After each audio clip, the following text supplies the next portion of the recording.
apostolos porque cumplía una misión: ir, llevar mercancía, ir por mercancía, traer esa mercancía. Cumplía un medio y él era el medio para un fin. Y entonces Pablo utiliza la palabra apóstolos y Jesús también utilizó esa palabra apóstolos, porque las personas que rodeaban a Jesucristo al final del día eran como barcos mercantes. Un barco mercante, usted no solamente le echa maíz, le echas aceite, le echas comida, le echas esto, le echas ropa, lo dotas de muchas cosas para que pueda ser un enviado que cuando llegue a su puerto cause felicidad, ¿no? ¿Por qué? Porque lleva mercancía que va a suplir ciertas necesidades, si lo vemos desde ese lado. Y un apóstol, ese es precisamente el objetivo que Jesús les dio a sus discípulos. ¿Se acuerdan cuando Él asciende? Les dicen: vayan por todas las naciones, vayan por todo el mundo, hagan discípulos, enséñenlos a guardar mis mandamientos, bautícenlos en el nombre del Padre, del Hijo y del Espíritu Santo, y yo estoy con ustedes todos los días. Él les dio la instrucción a sus apóstoles, a sus apóstolos, para llevar esas buenas noticias a todas las personas. En el Nuevo Testamento, esta palabra apóstol o apóstolos sirve para designar al grupo especial dentro de los discípulos, dentro de los 72 discípulos que tenía Jesucristo. Pero Él solo selecciona a 12 de esos discípulos para que fueran sus apóstoles. Él no dijo: estos 72 o estos 3,000 o estos 5,000 varones que me siguen van a ser mis apóstoles. Él dijo: estos 12 son mis apóstoles, y a estos los envió a regar las buenas nuevas al mundo y a plantar las iglesias. Vea lo que dice Mateo capítulo 10, versículos del 1 al 4. Mateo 10, versículos del 1 al 4. Dice: entonces, llamando a sus 12 discípulos, les dio autoridad sobre los espíritus inmundos para que los echasen fuera y para sanar toda enfermedad y toda dolencia. Los nombres de los 12 apóstoles son estos. ¿Qué es lo primero que Jesucristo les dio a estos hombres? Autoridad. Les dio autoridad sobre los espíritus inmundos. ¿Para qué? Para que los echaran fuera. No para que los sobaran, no para que los jugaran con ellos, no para que los juzgaran, no para que criticaran, no para que hicieran ellos condenaciones, no. Jesús les dio poder, autoridad, para que los echaran fuera y sanaran toda enfermedad y toda dolencia. Y si usted lee la palabra de Dios, era la actividad que tenían los discípulos, los apóstoles. Iban por todo el mundo sanando enfermedades y compartiendo la palabra de Dios. Versículo 2, los nombres de los 12 apóstoles son estos. Primero, ¿cuál? Llamado Andrés, hijo de... sígale.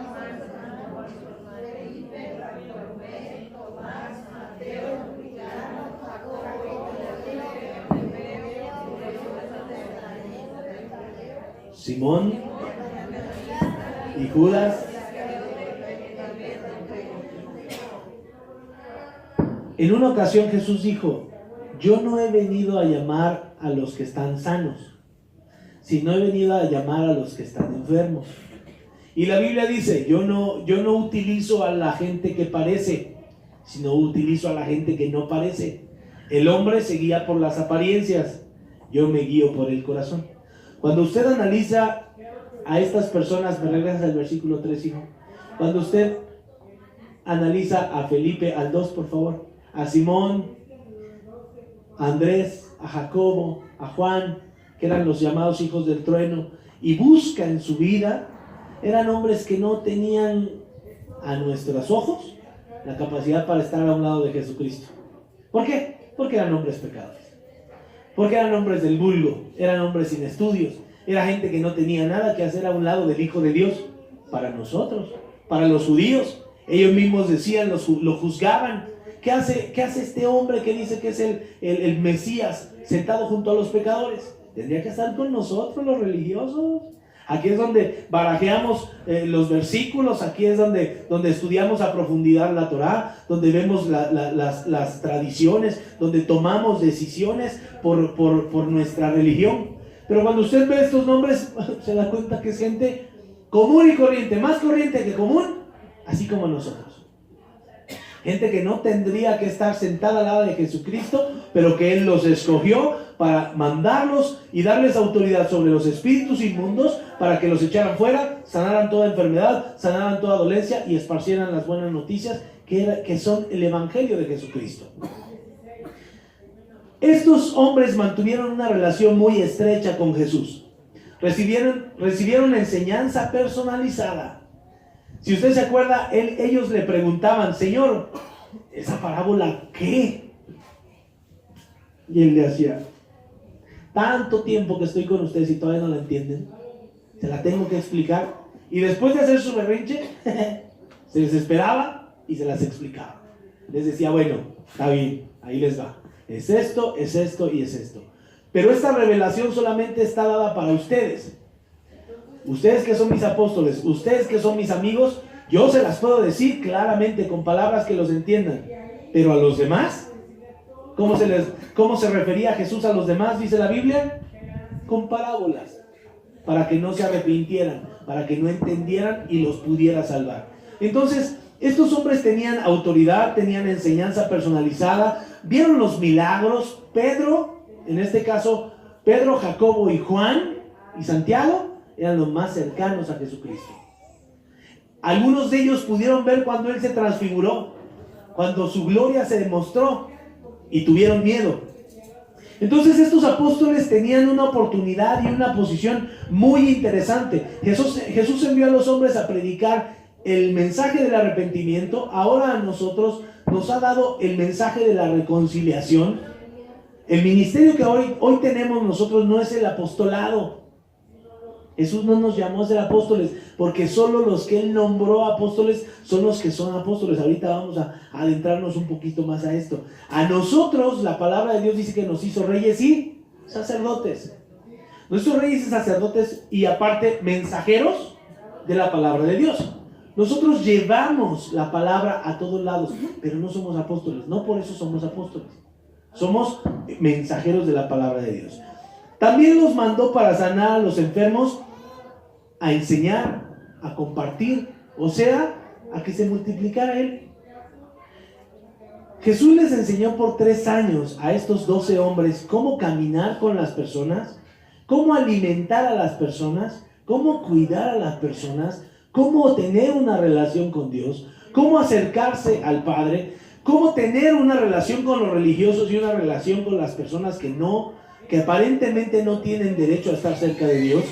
Si usted recuerda cuando estaba con los 3,000 hombres y con los 5,000 hombres, a los primeros a los que les dijo, ¿con qué los van a alimentar? Eran los 12 que tenía más cerca. Le decía, Señor, los despedimos para que vayan y compren. Y les dice, mangos, ¿qué tienen ustedes para darles de comer? Pues traemos dinero, pero lo que traemos no sería suficiente. Ay. A ver, ¿qué tienes ahí? Peces. ¿Y qué más tienes? Caldo. ¿Qué hacemos? Multipliquémoslo. Traemos la verdura de la hermana Rosita. Traemos unos chicharrones que están ahí atrás. El agua de Jamaica ya se está haciendo. Oremos para que se multiplique. Ay, pero somos muchos. Tú no te preocupes. Jesús les enseñó con hechos a confiar en Dios, en su Padre. Además, no solamente les enseñó a alimentar a las personas, les enseñó que muchas noches Él se la pasaba orando completamente toda la noche. Toda la vigilia la pasaba ahí. Y por eso ellos le decían, enséñanos a orar. Entonces Jesús pasó 3 años capacitando a estos hombres con ejemplos, para que cuando Él se fuera, estos apóstoles estuvieran completamente capacitados para hacer lo mismo con otras personas. ¿Y qué cree? Esa es mi labor y esa es su labor. Mi labor es capacitarlo a usted para que pueda presentarse delante de otras personas y hacer lo mismo que yo hice el día de hoy. Pararse delante de esas personas, no porque tiene ganas de pararse, sino porque su compromiso es tan grande con Dios que no le importa si tiene ganas o no tiene ganas. Usted se para delante de las personas y les comparte. ¿Por qué? Porque usted ya es salvo. Porque a usted ya lo rescataron de una vida distinta de vivir, una vida triste, una vida dura, y ahora su compromiso no es con las personas que tiene delante, su compromiso es con el Señor. Y el Señor ve su corazón. Esto es lo que el creyente tiene que alcanzar, la estatura de Jesucristo. El vivir como Él vivió, el amar como Él amó, el entregar su vida por los demás como Él lo hizo. Esta era la capacitación que Jesucristo les estaba dando a esas 12 personas. Él no necesitaba que los 3,000 chismosos que lo seguían se convirtieran. Él necesitaba 12 hombres convencidos de su vida antigua para no regresar ahí, y esos 12 iban a cambiar toda la historia. ¿Y lo hicieron, sí o no? Sí. Por eso está usted aquí. Porque alguien le habló derivado de esos hombres que un día salieron por todo el mundo a compartir la palabra de Dios. Que usted no la quiera obedecer, ese es otro tema, ¿eh? Jesucristo, cuando manda a estos hombres, Él les dijo: el que a ustedes oye, a mí me oye. El que a ustedes desecha, a mí me desecha. Y el que me desecha a mí, desecha al que me envió. Esto se encuentra en Lucas capítulo 10, versículo 16. El que a vosotros me oye, el que a vosotros oye, a mí me oye. El que a vosotros desecha, a mí me desecha. Y el que a mí me desecha, desecha al que me envió. ¿Quién envió a Jesucristo a la tierra? Dios. Cuando el creyente viene a la iglesia, viene a la capacitación, cuando el creyente está en su casa, cuando el creyente lee su Biblia, cuando el creyente busca crecer y no oye, ¿a quién? ¿Usted está rechazando al pastor? ¿Usted está rechazando al maestro? ¿Usted está rechazando a Jesucristo? No, está rechazando a Dios. Pero por algo Jesucristo dijo este orden. No dijo: si no los oyen a ustedes, me van a rechazar a mí. Él dijo: si no los escuchan a ustedes, no solamente me rechazan a mí, rechazan a Dios. Y usted lo puede ver reflejado en su vida. No necesitamos decir: no, yo hermano, yo sí le obedezco, no. La iglesia tiene algo muy bonito. Nos reunimos, nos amamos, nos soportamos, luchamos y lloramos juntos. Pero cada uno en su casa vive el resultado de la fe que usted le tiene a Dios. No sé si me expliqué. Usted en su diario vivir realmente es como demuestra la fe que tiene en Dios. Y no tengo que ahondar más en eso. Usted sabe precisamente de lo que estoy hablando. Entonces Jesús les dice claramente el propósito a los discípulos y les dice: no solamente es compartir mis enseñanzas, sino que ustedes son mis apóstolos, son mis mensajeros, son mis representantes. El creyente es un embajador. El creyente tiene como un puesto de diplomacia dado de parte de Dios en el mundo. ¿Cuáles son las funciones de un embajador? Por ejemplo, un embajador que ponemos de México en Estados Unidos. ¿Usted sabe cuáles son las funciones de un embajador de México en otro país? Representar. ¿A quién? Representar a México. ¿Y cómo se representa a México, mi estimado Ángel? ¿Cómo representarías tú a México en otro país? ¿Qué harías? ¿Qué sabes hacer tú? ¿Cómo? Cocinar. ¿No? Digamos. Si yo te digo, yo soy francés, y te digo, yo no conozco la comida de México, ¿cómo representarías a México? ¿Con qué platillo? ¿Qué harías? ¿Unos qué? Papá. Oye, ¿y este platillo de dónde es originario? Michoacán es famoso por las carnitas. Entonces tú dirías: mira, te voy a presentar un platillo de México, de la zona de Michoacán, y se hace así. Y estás representando un país afuera. Nosotros somos eso, somos embajadores del reino aquí. Por eso somos reyes y sacerdotes. Estamos presentando una cultura a la sociedad distinta. La cultura ahorita nos dice lo que hablábamos en la reunión de matrimonios: las uniones entre parejas ya tienen una vigencia y se van a caducar a los 4 años. Si después de 4 años ustedes deciden volver a firmar, pues le siguen. Si deciden separarse, la ley los respalda. Pero la palabra de Dios no dice eso. La palabra de Dios dice que lo que Dios ha unido, el hombre no lo debe de separar. Y que la bendición es por generaciones.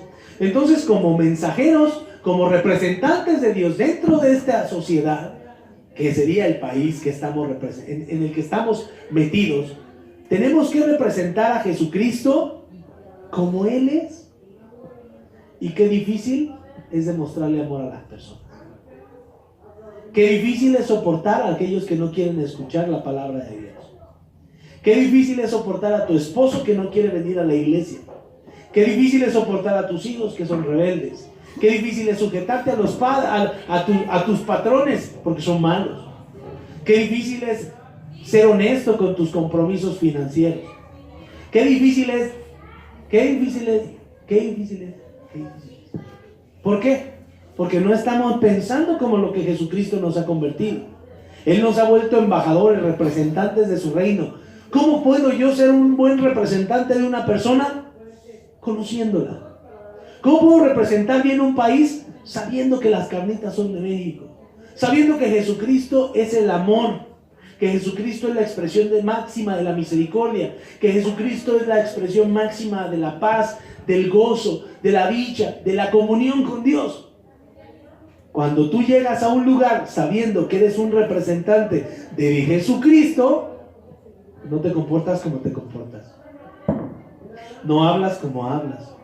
No juzgas como juzgas hoy. Te comportas a la altura de tu Señor. ¿Por qué? Porque ahora eres un esclavo representante de tu Señor. ¿Me explico? Esto es ser un apóstol. Alguien comisionado para predicar el evangelio, pero alguien comisionado por Él desde el principio. Por eso el día de hoy las figuras apostólicas que existen no son bíblicas. Los apóstoles nombrados solamente fueron 12, y el tercero, ¿quién fue? El 13º, ¿quién fue? Pablo. ¿Por qué? Porque a él se le apareció Jesucristo personalmente y le dijo: ¿qué tienes contra mí? Y después lo envió. ¿Se acuerdan que le dice? Ve y guárdate a esta ciudad, va a ir una persona para ti y te va a dar las noticias, pero tú mientras, espérame ahí. Y después Jesucristo lo envió. ¿A qué? A predicar. Y él fue el último apóstol que aparece en la palabra de Dios. Solamente 13. Desde el principio de su ministerio hasta su resurrección, estos hombres tenían derecho a ser testigos, a ser apóstolos de Jesucristo. La palabra de Dios en 1 Corintios capítulo 6 versículo 19 nos vuelve a refrescar la postura de un apóstol delante de Jesucristo, delante de Dios. La palabra de Dios en 1 Corintios 6, 19 dice: ¿ignoras que tu cuerpo es templo del Espíritu Santo, el cual está en ti, el cual tienes de Dios, y que no es tuyo?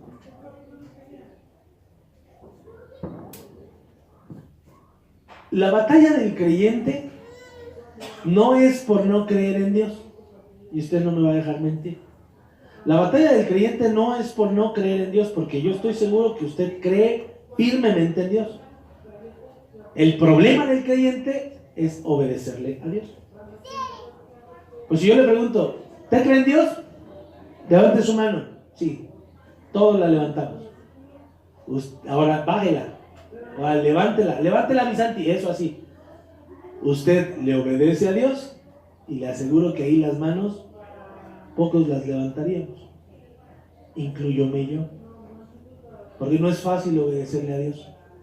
Tenemos que ir en contra de toda nuestra naturaleza.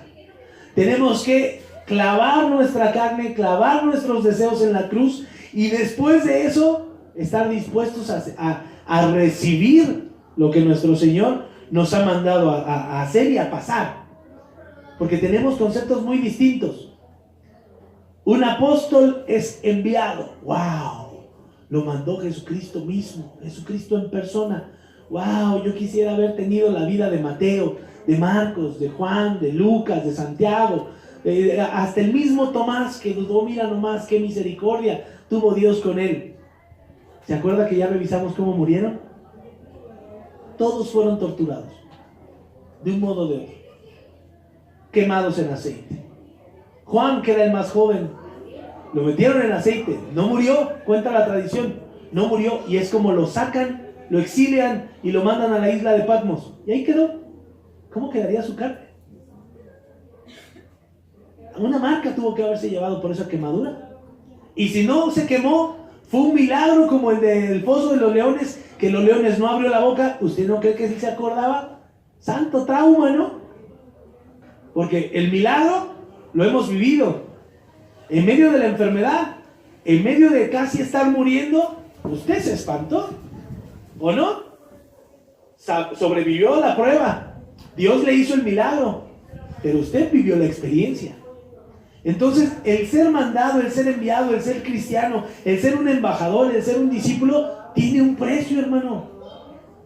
Tiene un precio, y ese precio es sujetarnos, someternos, ser esclavos, no ser siervos. Estar dispuestos a ir más allá. Pablo, siervo de Jesucristo, llamado a ser apóstol. El llamado fue externo. Usted decidió estar aquí por propia voluntad. Sea honesto. Desde el pastor, ahí le voy. Usted lo sabe, desde el pastor, yo no decidí estar aquí delante de usted. Yo no quería ser cristiano. Ya escucha, los que han escuchado mi testimonio ya saben eso. Yo no quería ser cristiano. Yo quería seguir bailando, yo quería seguir tomando, yo quería seguir en el reventón. La situación se puso bien difícil. Me di cuenta que yo solo no podía. Jesús hace su aparición en mi vida y yo supe que esa es una mejor oferta. Y yo dije, la tomo. Y cuando la tomé, todos mis deseos quedaron atrás. Le pregunto, porque usted es cristiano, o es creyente, o viene a la iglesia, ¿ya se le acabaron los deseos de andar en su carnita? ¿Verdad que no? Todavía tiene ganas de ver pornografía, de meterse un toque, de irse a echar unos besos con su compañero de trabajo, que está bien pompudo como Latin Lover. Está bien algón, hijo. Pero no son de él. Sí, pagó, pues ¿para qué mentimos? Perdón, brother, pero así fue. Nuestro cuerpo seguimos pensando que es nuestro. Y la palabra de Dios dice, ignoras que tu cuerpo es templo del Espíritu Santo, está en ti, lo tienes de Dios y no es tuyo. Y el creyente quiere seguir viviendo en su carne. Hermano, el ser llamados, el reconocer que tuvimos un llamado a una vida distinta, nos debe de hacer sentir responsables por lo que hoy somos, por el estilo, por la vida que hoy llevamos, por el modo en el que tratamos a las personas. No podemos seguir viviendo pensando que simplemente somos cristianos. El creyente debe de tener una vida radical. Pablo, esclavo de Jesucristo. Ya no tengo voluntad, pero también soy llamado a ser apóstol. Llamado a vivir una vida de constante batalla, una vida de constante prueba, una vida en la que no estoy luchando contra los demás, porque es más fácil soportar a los demás. No sé si a usted le pase, pero a mí me pasaba que me costaba muchísimo trabajo estar yo solo. No podía estar con mis pensamientos, yo no me soportaba solo. Tenía que poner música, o ver la televisión, o salirme a platicar con alguien más, porque no soportaba mis pensamientos. Porque mis pensamientos me decían, tú quieres esto, ¿y por qué no haces aquello? ¿Ya viste, ya te diste cuenta de lo que estás haciendo? Y entonces la conciencia ya la escuchaba. Y yo decía, no puedo estar solo. Mejor me voy a tomar, me voy a fumar, me voy a echar un bailecito, me voy aquí, me voy acá. No sé si a usted le siga costando trabajo estar solo. Pero encontramos que dentro del creyente ya habita el Espíritu Santo. Y esa es la mejor muestra de que usted ya está en el camino. Porque habite, usted ya es completamente santificado y no va a volver a pecar, ¿no? Tiene que quitarse La palabra de Dios dice, quítate la ira, quítate los celos, quítate la contienda, quítate las malas palabras, quítate esto, quítate aquello. No dice que Dios te lo va a quitar. Y los apóstoles, uno de ellos estaba sentado en los bancos de los impuestos y era un raterazo. El otro, que no parecía, el buen Judas, fue el que lo vendió. Porque yo le hubiera echado primero la culpa a Mateo, porque él estaba sentado cobrando impuestos y cobrando de más. Yo hubiera dicho, ese es el que lo traicionó, pero resultó que fue Judas, que parecía bueno. Usted no sabe cuándo un hermano lo va a traicionar, pero parecía bueno. Pues sí, porque todos estamos en esa misma batalla. Todos estamos siendo llamados a tener una vida distinta, a tener una vida de entrega, una vida de amor, una vida digna de nuestro Señor Jesucristo, una vida de rendición. Esto es lo que es este llamado, esta presentación de Pablo en Romanos 1, del 1 al 7. Una declaración de vida, una declaración de fe. Soy esclavo de Jesucristo y Él me llamó a ser apóstol. Y como soy su esclavo, ¿qué cree? Lo voy a obedecer. Voy a vivir como Él me lo indicó. Primera de Corintios 6:20. Es el versículo siguiente, Martincito. ¿Por qué alguien puede estar dispuesto a vivir una vida de persecución? A vivir una vida de prueba constante. A vivir una vida en la que la gente te va a juzgar. La gente te va a condenar. La gente te va a decir, ¿estás loco? Es mucho compromiso estar en la iglesia todo el tiempo, ¿no? ¿Que no tienes vida? ¿Que no tus hijos? ¿Que no tú esto? ¿Que no tú aquello? ¿No tienes trabajo? ¿No tienes nada que hacer? La gente te juzga. Pero la palabra de Dios dice que has sido comprado por precio. Todos los que estamos sentados aquí ya le pagaron el precio. Y ese precio es la sangre de Jesucristo. Glorifica a Dios en tu cuerpo. Glorifica a Dios en tu espíritu. ¿Son tuyos? ¿Qué dice ahí? Son de Dios. Son de Dios. Hermano, tengo muchas ocupaciones. Tengo muchos negocios que hacer. No vengas a la iglesia. Sencillo. No te quemes. La Biblia dice que mejor es estar ignorante que conocer la palabra de Dios. Porque cuando conoces la palabra de Dios te vuelves responsable. Pero ¿qué crees? Para todos los que estamos aquí es demasiado tarde. Hasta antes de que yo dijera esto, estabas todavía exento. Te congregues, no te congregues, tengas Biblia, no tengas Biblia, te guste, no te guste, ya lo escuchaste. Y a partir de hoy eres responsable por presentarte delante de Dios. Yo diría que es mejor voluntariamente, ¿no? Porque los caminos de Dios son un misterio. Y si Dios tiene un plan contigo, créeme, te va a encontrar. Cuando Adán se escondió porque habían pecado, él pregunta ¿dónde estás? No porque no supiera, sino porque quería escuchar la respuesta de Adán. Y si Dios te preguntara ahorita ¿dónde estás? Si Dios te dijera ahorita ¿quién eres tú? Si Él te preguntara ¿realmente eres la persona que dices ser? ¿Qué le contestarías? ¿Ya le rendiste tu vida como Pablo? Soy esclavo, soy su apóstol, soy su servidor, soy aquel que cumple su voluntad. O tendrías que decirle, no, yo sigo llevando chismes, trayendo chismes, hablando mal de las personas, odiando, mintiendo, robando, adulterando. Sigo siendo la misma persona. ¿Estaría mal reconocer eso delante de Dios? No. Creo que es el primer paso para poder sanar la relación que tenemos con nuestro Señor. Hemos sido comprados por precio.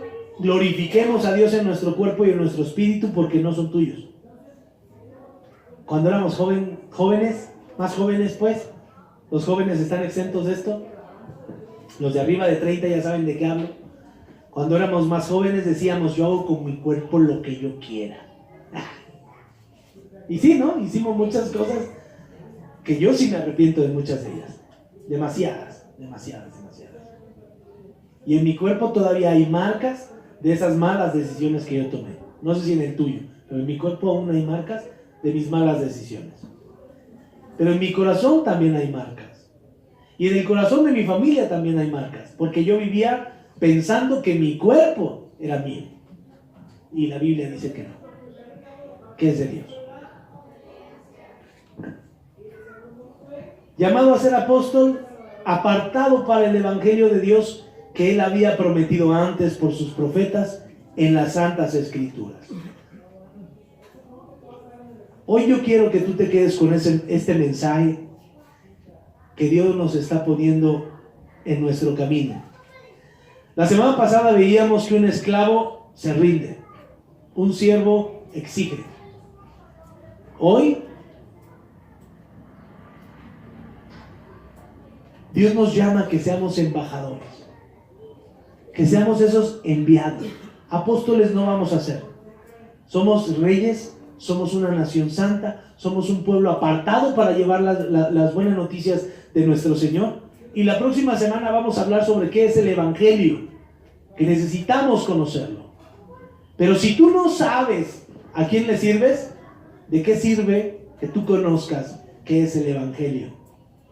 Si tú no sabes compartirlo, si tú no lo vives, si tú no lo amas, si tú no amas a aquel que murió por ti en la cruz para salvarte.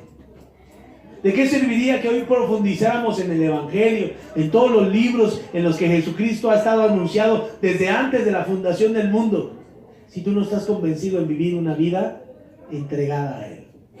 No serviría de nada. Sería, como dice la Biblia, echarle las perlas. ¿Usted se acuerda qué dice? A los cerdos. Lleves esta palabra a su casa. ¿Estoy viviendo dignamente? ¿Me estoy cansando de vivir lo que estoy viviendo? ¿Toda la semana sufro? ¿Toda la semana padezco? ¿No soporto mi vida? ¿No soporto las horas que yo paso lejos de la iglesia? Cuando voy a la iglesia me siento bien, salgo de ahí y me vuelvo a sentir igual. ¿Por qué? Porque aquí usted se aguanta las ganas de ser como es. Porque usted aquí se pierde un poquito en la palabra de Dios. Pero en la semana usted experimenta su realidad. ¿Qué decisión está dispuesto a tomar? Los problemas ahí van a seguir. Pero el modo en el que usted represente a Dios va a ser el modo en el que usted va a poder enfrentar todas esas problemáticas. Y créame, con Dios todo lo podemos, porque la palabra lo dice, todo lo puede en Cristo que me fortalece. Pero Jesús también dice, alejados de mí, nada pueden hacer. La decisión al final del día recae en usted. Yo me paré con todo el dolor de mi corazón, me bañé con todo el dolor de mi corazón, humillado, levanté mi cara y dije, a darle, porque no hay de otra. Porque vivir, regresarme, yo no quiero. ¿Cuál es tu respuesta?